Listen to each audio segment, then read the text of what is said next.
மரக்காணத்துல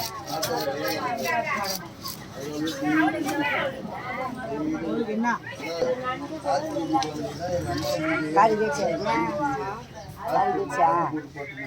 அப்படிதான் சொன்னாங்க. மரக்காணம் நானும் முனிமாவும் போன அப்ப அப்படிதான் சொன்னாங்க. கவலை இருக்கணுங்க. இடுப்பா என்ன இடுப்பா பேசக்கூடாது. குடும்பம் அழிஞ்சுட்டேன் இன்னைக்கெல்லாம் இருக்கக்கூடாது.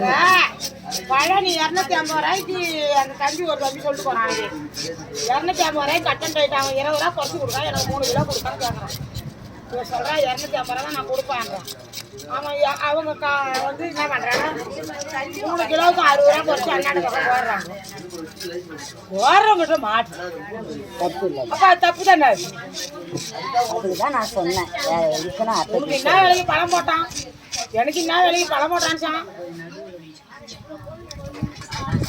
அப்போ அவங்க என்ன சொல்கிறாங்கன்னா, உன் வேலை நீ பாரு, ஏன் விருப்பம், நான் கல்யாணம் கட்டிக்கு போகிறேன், எனக்கு நஷ்டம் வந்தாலும் பரவாயில்லை, நான் போட்டு போகணும், நான் நாளைக்கு இருக்க மாட்டேன், ஊருக்கு போகிறேன், நான் இதை வாங்கி பார்க்குறேன், அவங்க வாங்கி இந்த மீன் கூட நான் 200 ரூபா சொன்னால் தம்பிக்கு 1 நல்ல 100 ரூபா வாங்கிடுவான்.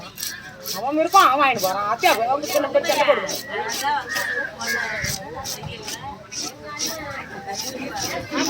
ஒரு ஊர்ல வேலை, இன்னொரு ஊர்ல மாடு. எங்கள் அண்ணனுக்கு இதே வேலை தான், இந்த வேலை தான் எடுப்பான். மீன் கட் பண்ணுங்கன்னா 3 கிலோ வேலை போட்டா ஆயிடும். மூஞ்சி தந்தா அன்னைக்கு அப்படிதான் போட்டு வச்சிருந்தாங்க. மூஞ்சி தெரிஞ்சா நல்லா மூஞ்சி கவர் பண்ண கவர் பண்ண பொண்ணை போய் போட்டாட்டினாரு.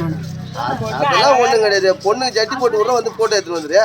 போட்டோ எடுத்து ஜட்டி இல்லாத போட்டோ நீ எப்ப பார்த்தா திருவிழா? நீங்க ஐஸ் வாங்க போனேன். ஜட்டில தான் போட்டோ எடுத்து பாருங்க.